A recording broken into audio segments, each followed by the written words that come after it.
on this Sunday night. So if you want more caravans and you want more crime, vote Democrat. It's very simple.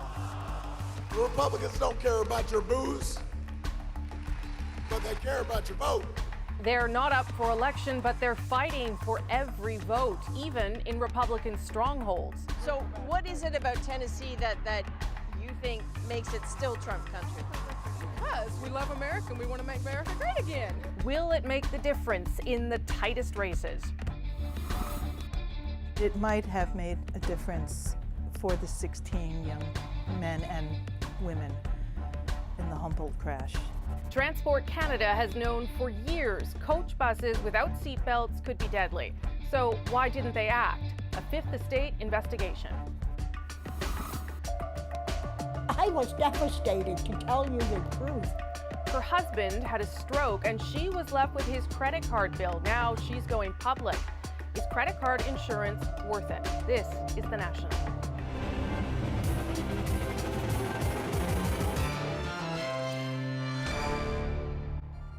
Well, the U.S. midterms are now just a day away. For Democrats, a chance to reclaim some power. For Republicans, it's all about holding off that so-called blue wave. All 435 seats in the House of Representatives are up for grabs, along with some 35 Senate seats. And while it's impossible to say what will happen, we do know already that voters are engaged. Some 30 million Americans have already cast early ballots. So tonight, we'll look at the last-ditch effort on both sides to get the message out and the political star power they're using to do it. Paul Hunter has that angle from Washington.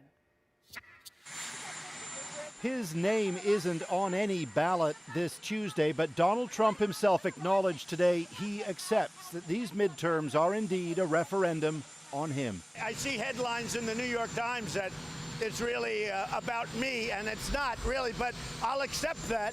With control of Capitol Hill at stake, the midterm elections are the first chance for Americans to weigh in on the Trump presidency at the ballot box. Trump was campaigning hard again today. This rally was in Georgia, trying to energize Republican voters.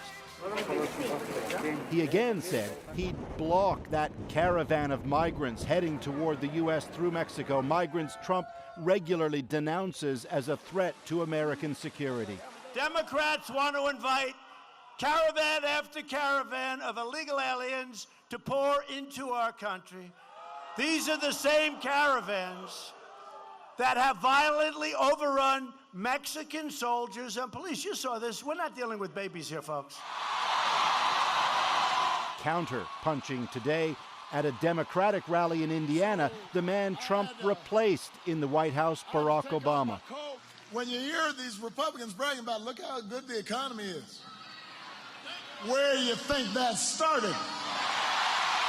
Like Trump, Obama's been campaigning a lot lately. His message, Republicans will threaten U.S. health care. God bless the United States of America. Today, slamming that party for divisive politics and spreading lies. Unlike some people, I don't just make stuff up when I'm talking. I've got facts to back me up. So go vote, he urged. Bring change. Echoing his own campaign slogan from a decade ago, said Obama, it's time to choose hope over fear. Okay, so what is the latest thinking? And I know things can change, but what's the latest thinking on how the vote will actually go on Tuesday, Paul? Well, the latest polls suggest, and even Trump seemed to agree today, that while Republicans may hang on to the Senate, Democrats are poised to take control of the House of Representatives. If so, it'll be a whole new world in Washington Wednesday morning, with emboldened and empowered Democrats suddenly able to take on Trump. Then again, polls have been wrong before. Who can forget 48 hours before Trump was named president-elect in 2016, Hillary Clinton would have been polishing her acceptance speech. And so in the battle of the presidents today, both Trump and Obama reminded Americans, no matter the polls, it's up to voters to now get out and do it. Cast those ballots for the kind of America they want. All right. Thanks, Paul. The CBC's Paul Hunter in Washington tonight. And Obama wasn't the only president offering familiar messages tonight. A moment ago, you heard Donald Trump at his rally in Georgia. Well, once again, drumming up fears about border security. He struck that note again in Chattanooga, Tennessee. They want to take away your health care. They want to impose socialism on our country. And they want to erase America's borders. Democrats want to invite caravan after caravan of illegal aliens to pour into our country. I don't think so. And that's an invasion. I don't care what they say. I don't care what the fake media says. That's an invasion of our country. Our Adrienne Arsenault is in Tennessee right now as part of our in-depth midterms coverage, and tomorrow she'll give us a closer look at this surprisingly tough Senate race and what it means, especially for Democrats. But earlier today, she spoke to people ahead of that Trump rally. Here's a taste.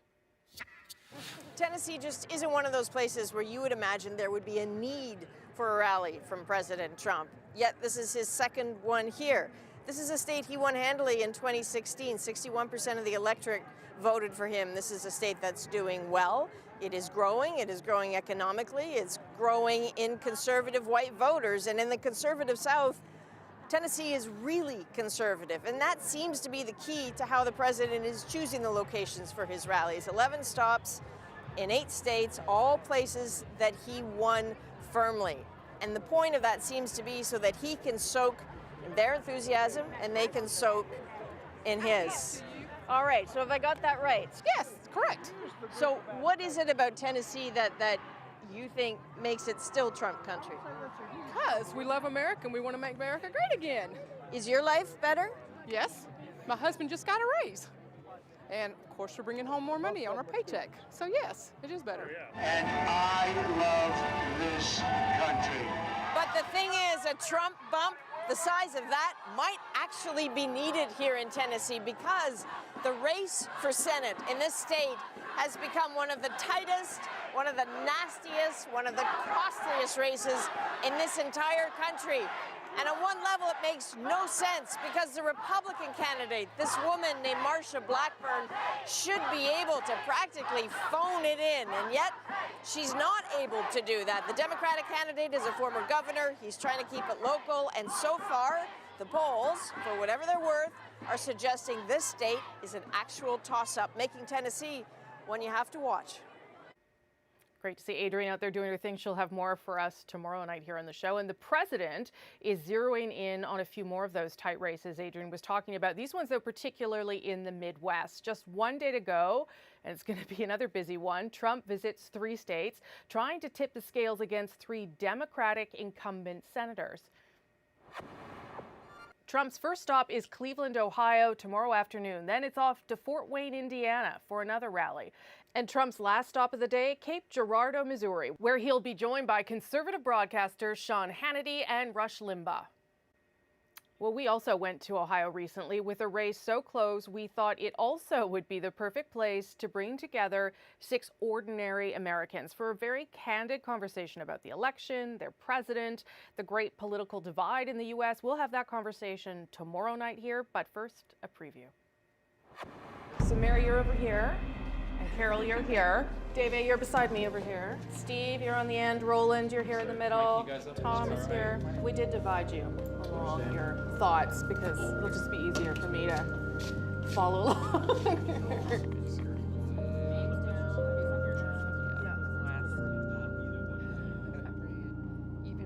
All right, scene 1, take 4.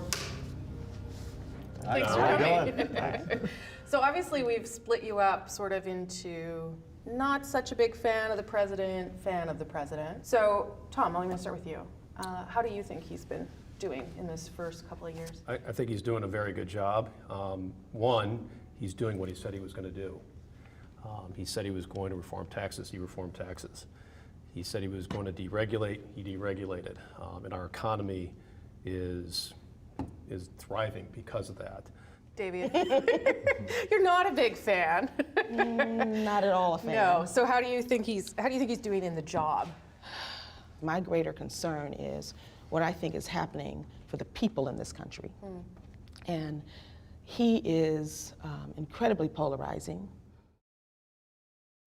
Watch for that conversation tomorrow night here on The National. As we count down to the U.S. midterms, our Tuesday coverage starts at 8 p.m. Eastern on CBC News Network. And of course, we will be live on CBC Television throughout the evening at 10 p.m. right across the country. We have a lot more ahead tonight on The National. Her husband paid for credit card insurance for years. So why wasn't she able to get the help she needed when he had a stroke? A Go Public investigation. And Drake claims a case of racism when he was turned away at a BC casino. We look at the new rules for high rollers. But first, the warning was there nearly 2 decades ago. Why has it taken so long to make seatbelts mandatory on coach buses? The Fifth Estate has uncovered Transport Canada documents showing bureaucrats were well aware that lives could be lost if seatbelts weren't required on coach buses. Politicians knew it too. And that was long before the fatal crash this April involving the Humboldt Broncos team bus. Karen Pauls takes a deeper look. Almost 2 decades before the Humboldt tragedy, this fatal crash in New Brunswick. Elaine Alpert's son Stephen died. And then I heard there were fatalities. And the phone started ringing. The facts need to be aired. A coroner's inquest recommended that seatbelts be installed and enforced on motor coaches. An internal Transport Canada report also concluded that coach buses without seatbelts may put passengers at unnecessary risk of injuries and fatalities. Still, it did nothing, and the report was never made public. Until now, after the Fifth Estate got it through an access to information request. I didn't know this existed. Alpert says if Transport Canada had acted then, it might have made a difference for the 16 young men and women in the Humboldt crash, and in others in between. Like this one in BC, 43 people were critically injured. The head of Canada's coach bus industry wrote an urgent letter to Lisa Raitt, then Transport Minister in the Harper government. While thankfully no one was killed in this incident, it's only a matter of time before there is another fatal incident. I turned to my deputy and I asked for information, and my team, my staff, would have received briefings as well. And the information I got back was a couple of things. Well, you know, Minister, it takes a long time to get regulations going. Instead, it took 16 deaths and 13 injuries for Ottawa to finally announce all new coach buses must have seatbelts by September 2020. And it is my #1 priority, and I am working to try to make all modes of transportation as safe as possible. Every province has a law that says if there are seatbelts on a bus, they must be used, but it's up to the bus driver to enforce. There were seatbelts on the Humboldt Broncos bus, but nobody was wearing them. Well, I don't know why we have to wait. What are we waiting for? Chris Joseph's son Jackson died in that crash. He says Ottawa still isn't acting fast enough. And I just hope and pray that nothing else happens before then. So Joseph and other families have launched a social media campaign, #BuckleUp for the Broncos. You might get a little pushback, but I think eventually, like helmets on bicycles, like anything, people would start to accept it as the norm. Humboldt Broncos families want it to become the norm, just like seatbelt use in cars before the next tragic bus crash. Karen Pauls, CBC News, Winnipeg. Some other stories we're following tonight on The National, including a deadly mid-air collision involving 2 small planes over Ottawa. What we're doing is we're at the site. We are going to look at the wreckage. We want to take the aircraft to the laboratory in Ottawa, the TSB lab. One of the planes crashed into a wooded area in the city's west end, and one person aboard that Cessna was pronounced dead at the scene. The second plane landed safely at Ottawa International Airport shortly after. No word yet on the cause of the crash, but the pilot of the second plane did report to air traffic controllers that the first aircraft hit the bottom of his plane. Oh! Are you taking pictures? We're going to get electrocuted in here. Thousands of people are still without power after a fierce windstorm blew through Atlantic Canada this weekend, most in New Brunswick, where some could remain in the dark for days. At this point, Fredericton's International Airport is only functional during daylight hours. Newfoundland and Labrador saw wind gusts of 115 kilometers per hour today, and the Confederation Bridge connecting PEI to the mainland was closed to motorcycles and high-sided vehicles like buses and trucks. This driver spent Saturday night in his rig near the bridge when the storm was at its peak. I was wondering if I was going to wake up with the wheels down or if you were going to find me somewhere over here upside down on my roof. Another driver from Las Vegas describes his experience. You guys call it Timmy's, and the coffee in this part of the world is really good, so it's no problem other than I think I'm going to blow over. The bridge has since reopened to all traffic, while power crews from across the region are still working to get the lights back on.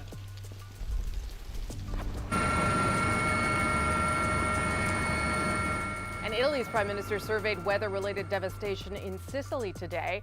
Much of the country has been battered by high winds and torrential rain for days. Dozens of people have been killed, at least 15 of those in Sicily alone, including 2 families who drowned inside a house near Palermo after a river burst its banks. The Italian government is expected to declare a state of emergency this week. Well, Drake was in Vancouver this weekend for a couple of shows, but his visit to a local casino ended on a sour note.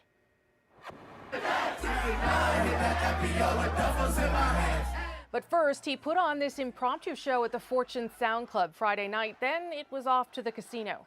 Here's what he posted to his 50 million Instagram followers. Park Casino is the worst run business I have ever witnessed, profiling me and not allowing me to gamble when I had everything they originally asked for. In a statement, the casino said it stands against all forms of racism and added, "We are operating in one of the most complex, highly regulated industries." And one of those regulations requires anyone playing with more than $10,000 to prove where it came from. Briar Stewart explains why. Park Vancouver is a $600 million hotel and casino complex. It opened last year, and like the rest of BC casinos, it now has to keep more records on anyone who turns up wanting to play with $10,000 or more. It's part of what's being billed as a crackdown on money laundering. Lower Mainland casinos unwittingly served as laundromats for the proceeds of organized crime. Earlier this year, a report found that $100 million has been funneled through BC casinos. Those are bundles of $20 bills. This transaction in excess of $250,000. Surveillance video showed people walking into BC casinos with bags full of cash, suspicious transactions that were part of what was described as a complete system failure. I think it was a combination of lax regulation by the government and not willing to follow the rules by the casinos. It went on for quite a few years. In January, all casinos were ordered to demand gamblers who turn up with more than $10,000 in cash or check to show where their money came from. They need a banking receipt with the financial institution, branch, and account number. This is just a blanket rule that applies to anybody regardless of the risk, so you could argue it's a little bit unbalanced in that sense. Christine Duhaime is a lawyer who specializes in financial crime. She says while the rule is effective in preventing some money laundering, it's too broad. Obviously, if you're very wealthy and you're a multimillionaire, it's a little bit onerous to prove that $10,000 is, legitimately earned by you and that you got it from your bank. But as it stands, those rules apply to everyone, no matter how high profile you are and where your money came from. Briar Stewart, CBC News, Vancouver. Ahead tonight on The National, we take an in-depth look at a divisive issue. What to do about Sir John A.'s complicated legacy and the statues some say need to be taken down. First, though, a Go Public investigation. Her husband paid for credit card insurance for years, but when he suffered a stroke, she says she was told to pay up. I was devastated, to tell you the truth. I thought, why? Because when he was making payments, he never missed a payment. He was never late.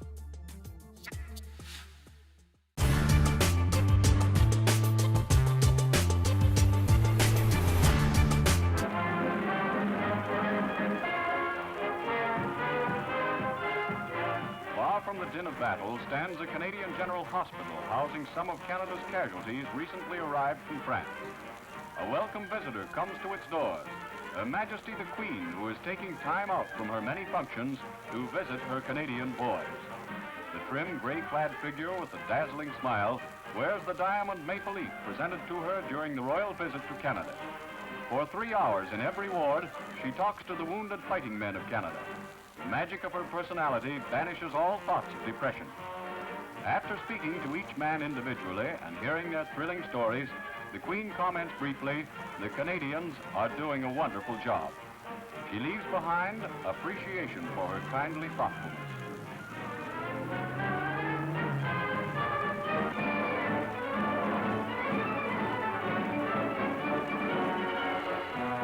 To dockyards across the Dominion, Canadian girls flock to answer the call of the United Nations for ships and more ships.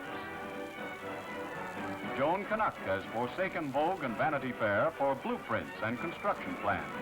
The frilly dresses and fancy hairdos of pre-war days have given way to overalls and workers' caps. Brother, husband, and boyfriend on the Italian front and in Normandy need supplies, and supplies mean ships to carry them. Miss Canada is just the person to build those ships, and build them well with her own lily-white hands. After the war, a barrage of red-hot rivets may take the place of the traditional rolling pin as feminine weapon Mark I when hubby comes home late. When it comes to fixing the gas stove or the family bus, the boys will have to take a back seat. When victory is won, a great share of the credit will be due to our fair Amazons in overalls.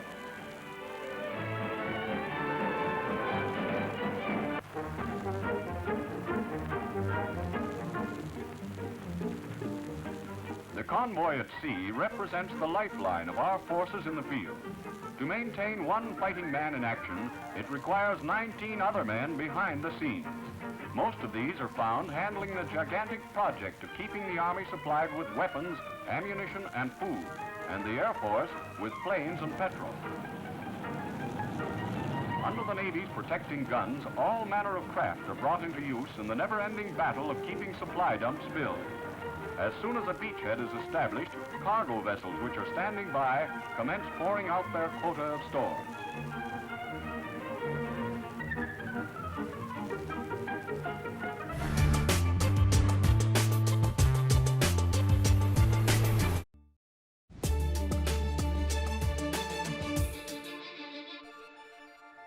If you carry a balance on a credit card, you're not alone. The average card has more than $4,000 owing. Maybe that makes you feel better. So what if you get sick or lose your job? Well, there's balance protection insurance for that. But an Ontario woman is going public tonight saying it didn't quite work out the way she expected. And she told the story to Erica Johnson. Hello there, sweetie. It's a hard time for Jo Graves. Last February, her husband had a major stroke. For years, he'd paid insurance to cover debt on his Canadian Tire MasterCard. He had told me that he was getting this insurance just in case anything ever happened to him. George Graves' stroke led to dementia. His credit card balance went unpaid. Canadian Tire started calling his wife for months, demanding the debt be paid. I was devastated, to tell you the truth. I thought, why? Because when he was making payments, he never missed a payment. He was never late. Graves assumed the insurance would kick in, but says Canadian Tire told her her husband had to file the claim. Go Public requested an interview with Canadian Tire. They declined, but in a letter to Jo Graves, a senior representative wrote, Canadian Tire Bank has processes in place to make customers aware of how their credit protection insurance coverage could apply, and that these processes were followed. If you think it's going to cover your total balance, you need to think again. This personal finance expert says, in general, credit card balance protection insurance isn't worth having. Because these policies are very narrow in scope. If you get sick, the financial institution might have a very narrow scope of how you qualify under sickness or disability. And she says it's pricey. Canadian Tire charges $1.10 for every $100 on your balance. So customers with an average monthly balance of $2,500 are paying $27.50 a month, or $330 a year plus taxes. After we contacted Canadian Tire, a spokesperson reached out to Jo Graves, apologized for the people who tried to get her to pay her husband's bill, and settled the dispute. Erica joins us now. Credit card insurance is pricey. There seem to be a lot of loopholes when it comes to coverage. What are the options if you are worried about your debt, though? Well, a lot of financial experts we spoke to said the first thing you should do, Rosie, is get out your credit card statement and look to see if you are in fact paying for this insurance, because a lot of people are unaware that they've signed up for this. During our bank investigation stories about a year ago, we had a lot of bank employees write to us and say they would secretly tack on this product because it earned them sales revenue. So check those credit card statements and see if you're paying for it. Okay, and what about tips in terms of how you might want to avoid some of this and better protect yourself? Yeah, you know, if you want to have some sort of a safety net, financial experts we spoke to said that you should invest in good life insurance or disability insurance that's underwritten. So you're asked things like your gender, your age, the type of work you do, etc. And then also they suggest you create an emergency fund if you're able to, a sort of little cash pool that you can dip into if need be to pay off your credit card if you lose your job or if you're temporarily sick. But I would imagine the best advice, at least the advice my parents would give me, just don't carry balance on that thing. Well, yes, that is definitely pay off that puppy every month. That's the best thing you can do. Okay. If possible. Thank you. Thanks, Erica. Appreciate it. A reminder, Erica and her team get their story ideas from you. So if you'd like to go public, email us at gopublic@cbc.ca. Up next, an in-depth look at the debate around statues of Sir John A. Macdonald and some of the people caught in the middle. It was some very hurtful messages, death threats that were left on the telephone. You got death threats? Yeah. What would they say? You want to watch your back. You don't know when it's going to happen, but you're going to be gone.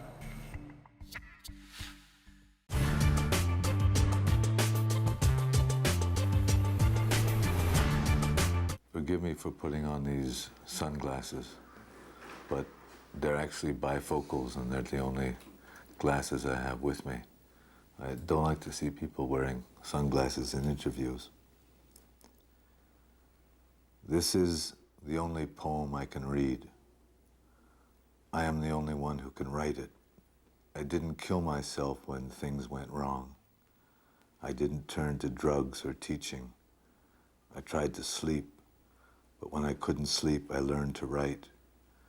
I learned to write what might be read on nights like this by one like me. Through his work, Leonard Cohen has cultivated a public persona just as interesting as his writing that deserves and has a new anthology.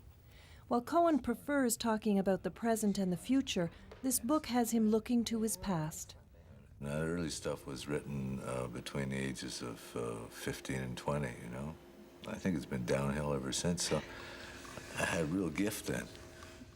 In 1956, while still an undergraduate at Montreal's McGill University, he won a national prize for his first book of poetry. His second won him international acclaim. His blood on my arm is warm as a bird.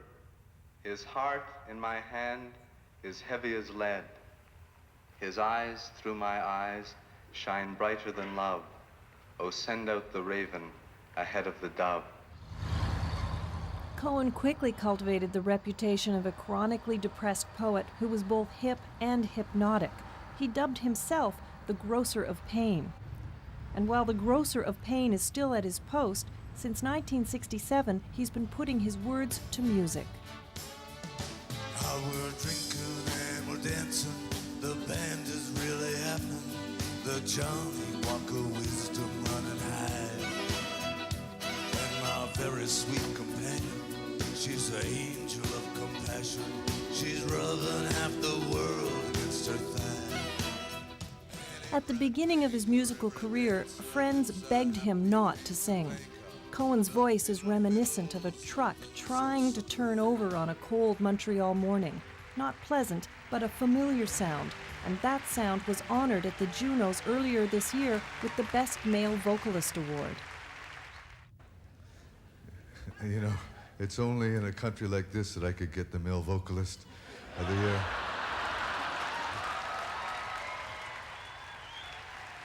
Last week, Cohen received a Governor General's Performing Arts Award.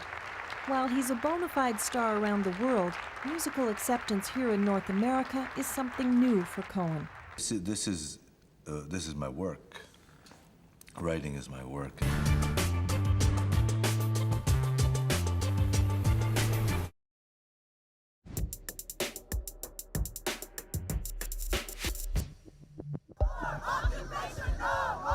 Sir John A. Macdonald is called the father of Confederation, but many Canadians feel he should be scorned for policies that profoundly hurt Indigenous peoples.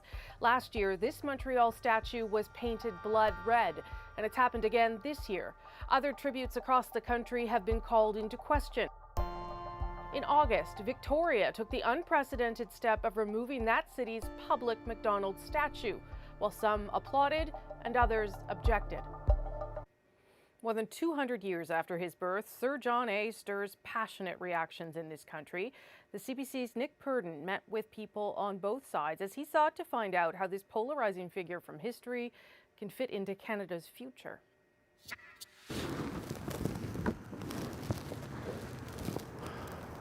John A.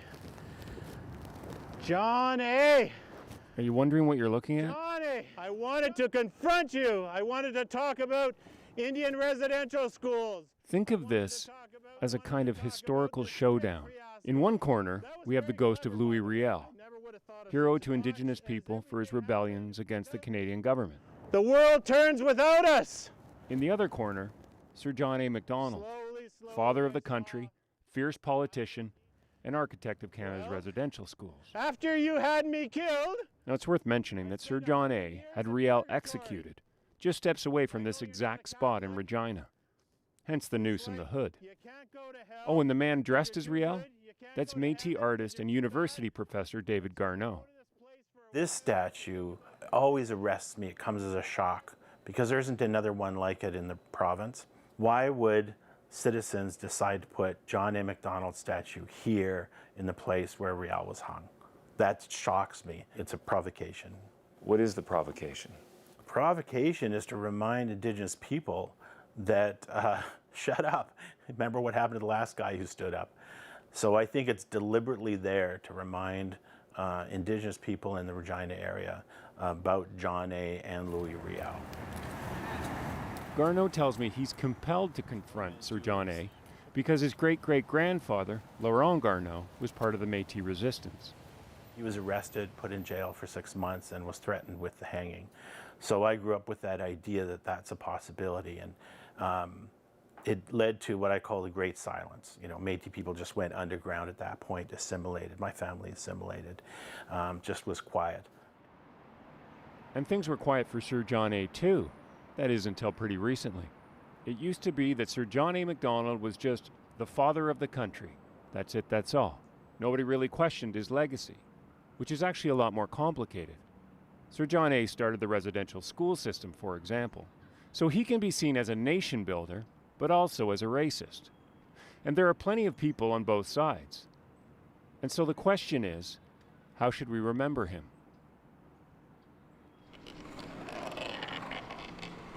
In Kingston, Ontario, where Sir John A. grew up and spent most of his life, it's like this. He's up there, way up there, in a place of honor.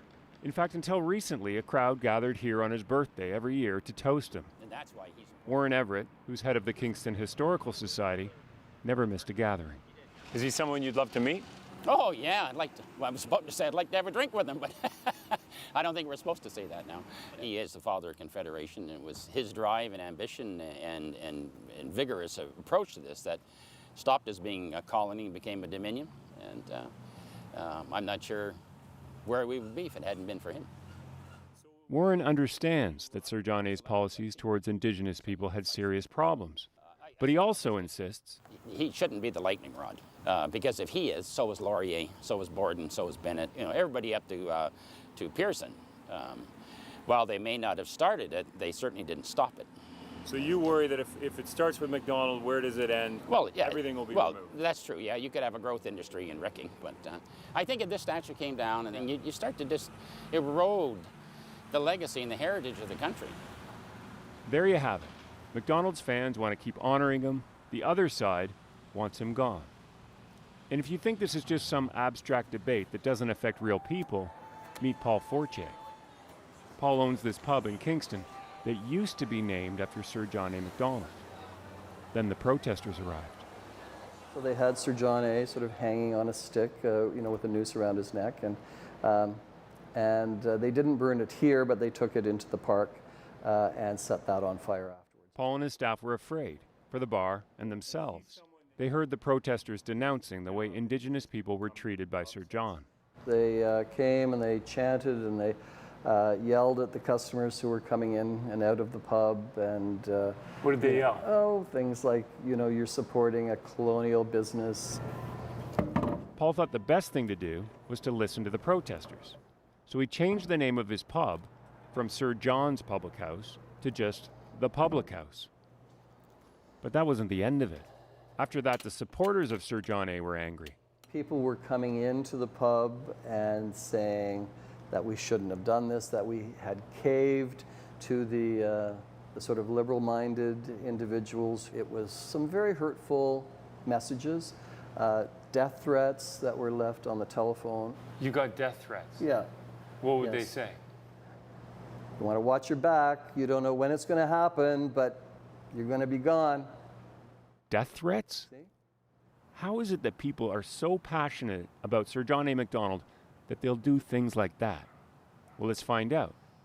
Back in Regina, I meet Patrick Johnson.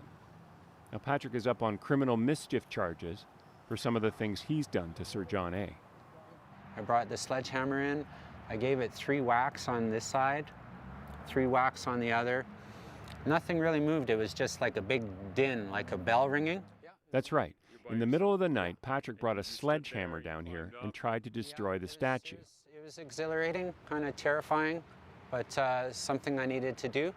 Patrick explains he needed to do it because he doesn't like the way Indigenous people are treated today. For me, it's appalling that we celebrate our country, Canada, as being civilized, and yet we let a certain portion of our people live in poverty, without clean drinking water, without adequate housing, education. And then, as we're talking, the debate over Sir John erupts. A man rides by, recognizes Patrick, and yells that he's a vandal. So you felt strongly enough that we were talking to Patrick and you rode by and yelled that out. Yeah.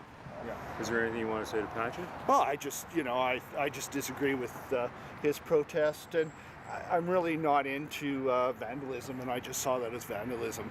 I think it's not personal, but I think it's juvenile, and I don't think, I think there's better ways to have those debates. Really the statue is just the surface of it. I'm trying to bring light, advance the message. Then why would you argue that it needs to be taken down? I feel that it is a threat to people that do not support this in a public place. I don't think No, but do you know what? It's okay that you don't because you're from a white society. Yeah, but you're not imagining what it's like to be First Nations there. See, but you're also assuming that I'm incapable of even having empathy for these people. Listening to the argument, I can't help but wonder, how is it that Sir John A. Macdonald has become the most controversial figure in the country?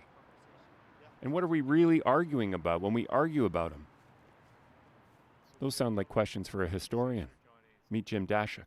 Well, there's no question that Sir John A. is the father of Canada. Having done 30 years of research into Indigenous history and the relationship between Indigenous people and the Canadian state, he's also the father of the dysfunctional country we live in today. His policies have a direct reverberation into the present. And Jim sees a warning in the debate over the statue. So if we can't have a discussion about the statues, about the legacy of Macdonald's policies, we're not ready to deal with justice issues and transfer of land and wealth and education and health.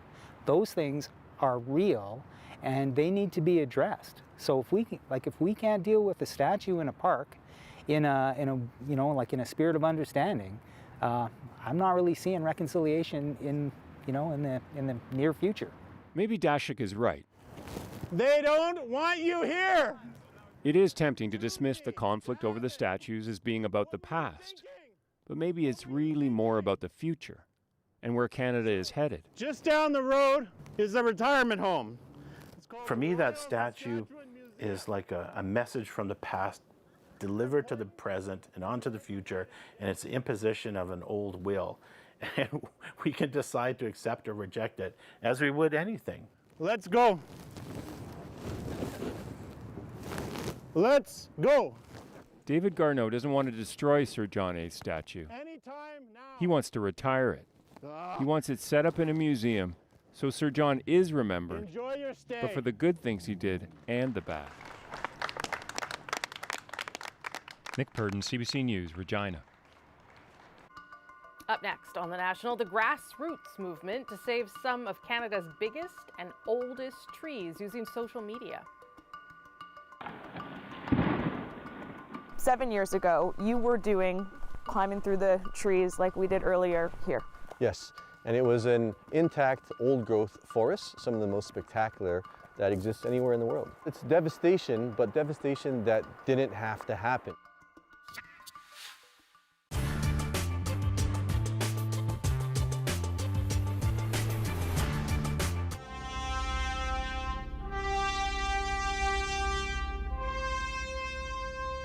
This is the way it was supposed to be. It's comical now, looking back at the Rube Goldberg device that was to be the roof of the Olympic Stadium. But back in the early 1970s, people thought, why not? The entire project was a futuristic dream, a building that would still be in vogue when there was a helicopter in every driveway. Ice and snow? Trifles. Hadn't they just landed a man on the moon? The whole thing was the brainchild of Montreal's mayor, Jean Drapeau, the national hero who brought us Expo 67. Who could doubt his visionary brilliance? Now, Drapeau is widely portrayed here as a megalomaniac who led Montreal over a cliff. But he is also ferociously defended. Hotline show host Gilles Proulx. I think Drapeau was ahead of his time at the head of I wouldn't say a farmer's city. What he wanted is to give an heritage to Montreal, to say in 1,000 years that stadium will be there, just like the pyramids in Egypt or the Eiffel Tower. And you're going to be glad to say in 1976, a mayor decided to go against everybody to give you that heritage, and it's one of the most beautiful stadiums in the world. To design his stadium, Drapeau didn't want just any architect. He chose Roger Taillibert of Paris, whose previous stadiums were not just buildings. They were, according to Drapeau, poems in concrete. When they started building it, though, the extremely complicated design, combined with an orgy of greed from Quebec's unions and business leaders, drove the cost into the stratosphere. The budget went from $150 million to $800 million by the time the 1976 Olympic Games were held. And even at that, the stadium was unfinished. No tower and no roof. In the 1980s, they decided to go ahead with the tower, but it burst into flames even before it was completed. In 1986, a piece of the tower fell into the playing field during an Expos game. The team said they would have to play more heads-up baseball from then on. In 1987, they sewed up a heap of orange Kevlar and strung it up over the stadium. By this time, the cost had risen to $900 million, but Roger Taillibert dropped in to tell Montrealers that money was not an important consideration. It's not my problem.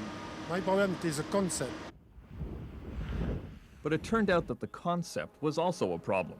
A hydraulic failure while moving the roof caused a terrible rip in the Kevlar fabric, the first of many. Later, it seemed to rip whenever a thunderstorm happened by. The rain leaked in. The money poured out. Ça bouge. In 1997, the PQ government announced a final solution. We had so many problems with it that I think the time for experimentation is finished. A brand new roof, this one made of Teflon.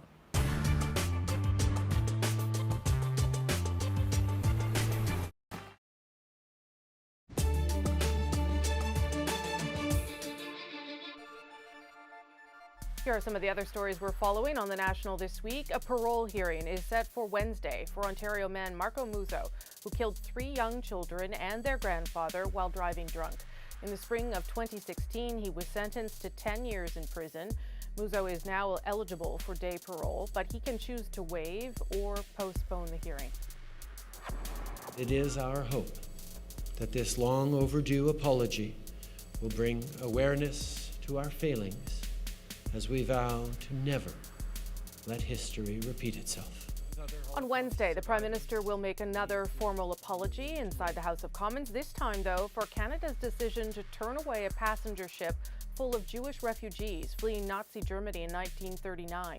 There were 907 people on board the MS St. Louis when it was forced to return to Europe. More than a quarter of those people ended up dying in the Holocaust.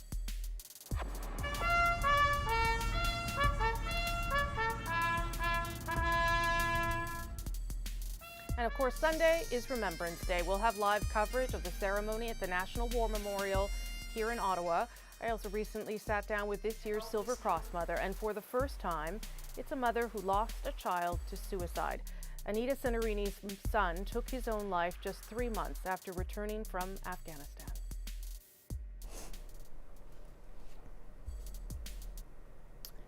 But since Thomas's death, I also especially think of the soldiers who have come home with wounds that we can't see, that they deal with every day. And for the injured, for the ones who've been displaced from the only life that they've known, for the struggles that they face. Cinerini fought hard to make sure her son received full military honors after his death. You can see more of our conversation Sunday on The National. British Columbia's Vancouver Island is home to some of the world's most ancient temperate rainforests. Many of these old-growth trees are more than 1,000 years old. And that's why some environmentalists have called on the BC government to ban old-growth logging of the remaining forests. But as Renee Filippone found out, deciding how to protect this ecosystem isn't clear-cut.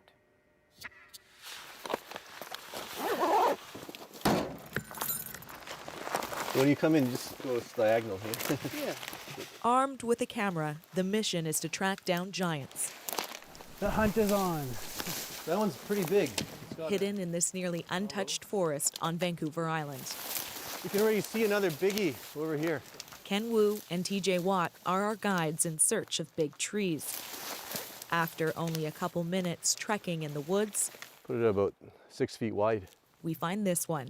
Pretty amazing for a western hemlock. They think it's at least 700 years old. Nice one. That's a beautiful tree.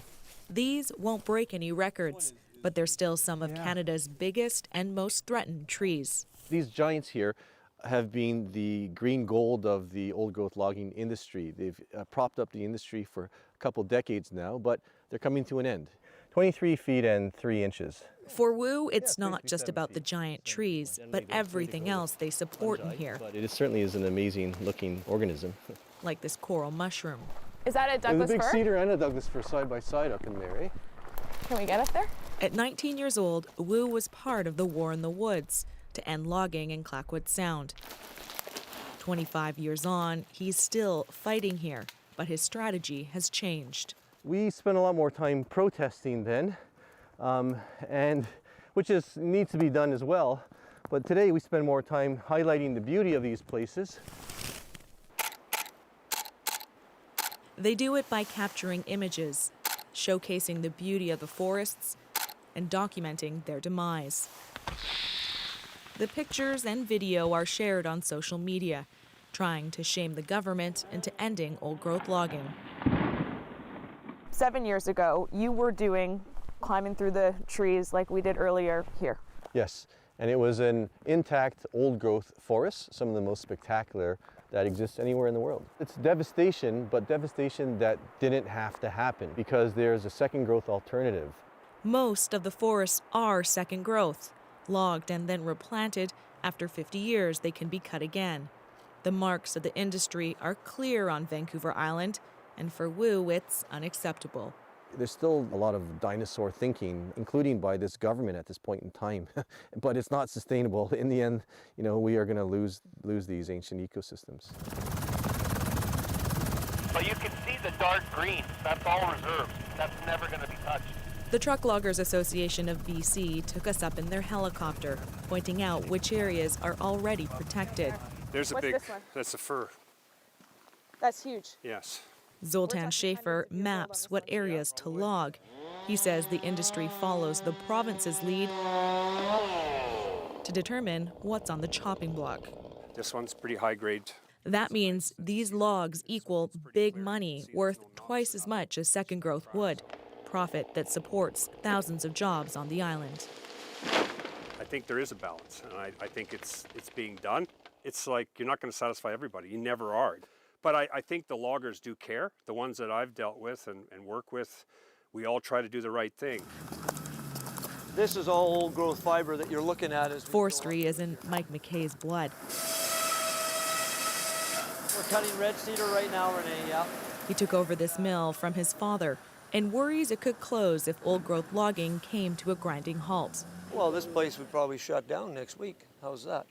You know, really, it's we're transitioning to the point where we see it, you know, there will be a day where there'll be less and less. Transitioning to second growth means retooling this mill. That will cost a lot of money and take time. But for TJ Watt, time is running out. Once I saw this, I knew it was a truly special place. This protected forest was cleverly named Avatar Grove. Yes, after the blockbuster movie. Watt's photos helped save it. Avatar Grove is a perfect example of how positive change is possible. It's one of the most popular places to visit. He wants more places like this protected across the island. Definitely feel like we're in a race for the logging companies. We're looking for the same things that they are, except they have way more people employed and better technology. But we're out there to capture and document these places before it's too late. Yeah, facing up the tree. For now, it's a battle to frame these forests and define their value and the future of logging here. Renee Filipponi, CBC News, Port Renfrew, BC. Next on The National, an artist asked Newfoundlanders to lend their faces to commemorate those who fought in the First World War. Go through the piece, there are different individuals and portraits of the descendants that came to the foundry and had their likeness cast in bronze. And in essence, what they're doing is they're standing in for their loved one or their descendant that fought in the First World War. There's some familiar faces there too. That's coming up in our moment of the day. But first, in case you missed it. Isn't it ironic that somebody who's yelling in the ambulance and in the hospital, "I want to kill all the Jews," is taken care of by a Jewish nurse? It was a story of compassion and professionalism that resonated with so many after the deadly shooting rampage at a Pittsburgh synagogue. Now that nurse, Ari Mailer, has broken his silence in a heartfelt post on Facebook. "I am the Jewish nurse. Yes, that Jewish nurse," he wrote. "I'm sure he had no idea I was Jewish." Mailer points out his father was a rabbi and that he experienced anti-Semitism a lot as a kid. The gunman, he says, thanked me for saving him, for showing him kindness, and for treating him the same way I treat every other patient. Mailer says he didn't say a word to him about his religion. Instead, I wanted him to feel compassion. I chose to show him empathy. I felt that the best way to honor his victims was for a Jew to prove him wrong. Love. That's why I did it, he says. Love as an action is more powerful than words, and love in the face of evil gives others hope. If my actions mean anything, love means everything.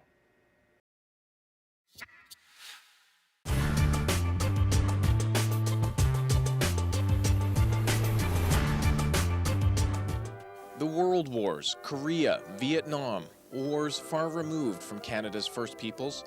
White man's battles, some said, on battlefields in foreign lands. But the wars reached into Indian, Inuit, and Métis homes across the country. Aboriginal men and women volunteered in the thousands. Many sacrificed their Indian status to do so. Many sacrificed their lives. Over 6,000 Aboriginal people joined the armed forces during World War II. For many, the threat of Nazism expanding to this country seemed very, very real. But even while they were fighting fascism on the front lines, Aboriginal soldiers were fighting racism at home. Harry and Teresa both grew up in the prairies, both in Métis settlements on the fringes of white society. The Métis knew about battles. Their enemies were poverty, tuberculosis, and indifference. We get up at 6 o'clock in the morning and go to bed at whenever the sun goes down, just to make a living, just to put food on the table. There was no money involved. There was nothing. There was nothing there for us. I come home crying once. I told my mother, and she says, "What's the matter with you?" You know, and I says, "Well, they beat me up outside. They're after me." And he says, "What for?" I says, "Well, they call me dirty, stinking Indian." And he says, "Go on away, you know. You tell them kids over there that your great-grandfather was pure white, you know." While Canada ignored Aboriginal calls for help, the Aboriginal people answered Canada's. Some were thirsty for adventure. Some felt a duty to defend the Queen who had signed their treaties. Others wanted 3 square meals a day. Our whole community enlisted. All the guys were gone, and there was not very many young people left. And the older guys went too. I mean, the married people went. I mean, our community was devastated. My father says, "Well," he says, "you're a man, you're a soldier, you're fighting for your country." And that's the words that he said. And he dug in his pocket and pulled out 52 cents, put it on the table. He says, "Now go and get a bottle of Catawba wine." For 18-year-old Harry, whose father Joseph was a World War I vet, the war brought the first taste of alcohol and the first taste of equality. This is the first time in my life I had any clothes that I could talk about. So, they give me boots, and they give me soap, and they give me a towel, and all them things that help us every day. Teresa's brother, George Dion, enlisted immediately. When Teresa signed up, 18 years old, she didn't want anyone to know she was Métis. If you told anybody you were Métis, that you weren't accepted into their circle, and we always strive to be accepted, of course. Teresa served in the Women's Corps, posted in Alberta. Harry went overseas, spent 2 years in England.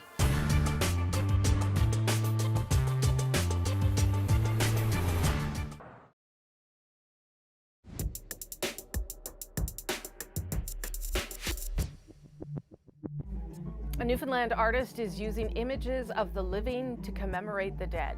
Morgan MacDonald cast the faces of 100 descendants of men who fought in the First World War in bronze. He then hung them in an oval frame reminiscent of the picture frames that held images of those same men as they went off to war. His sculpture was unveiled today in St. John's, and the stories behind those faces are our moment of the day. We are looking at 100 portraits of descendants of soldiers and sailors of First World War. In essence, what they're doing is they're standing in for their loved one or their descendant that fought in the First World War. It was very easy to find volunteers because these stories exist, they're out there in the community. It was just a couple of years ago that I realized that I had a great uncle, J.J. Tobin, who died overseas, a member of the Newfoundland Regiment in the First World War. And so it was important for me to be one of the faces that got to represent him. Well, for me, it's a memory of my great uncle, Gordon Basto, who died in World War I. And I took part in having the face mask done, and purely for the commemoration for Gordon. In this, you see the oval frame, and that is how we would see the pictures of our ancestors on the wall, oftentimes covered under a blanket of dust, forgotten. So it is very important to see all these people coming forward. These are the faces of people who were lost some time ago, represented by the faces of those still living, hoping to tell the story to people who are yet to be born. And of course, this Remembrance Day marks the 100th anniversary since the end of the First World War, and so many Newfoundlanders were sacrificed in that war at Beaumont-Hamel, hundreds of them dead and hundreds more injured. That's the National for November 4th.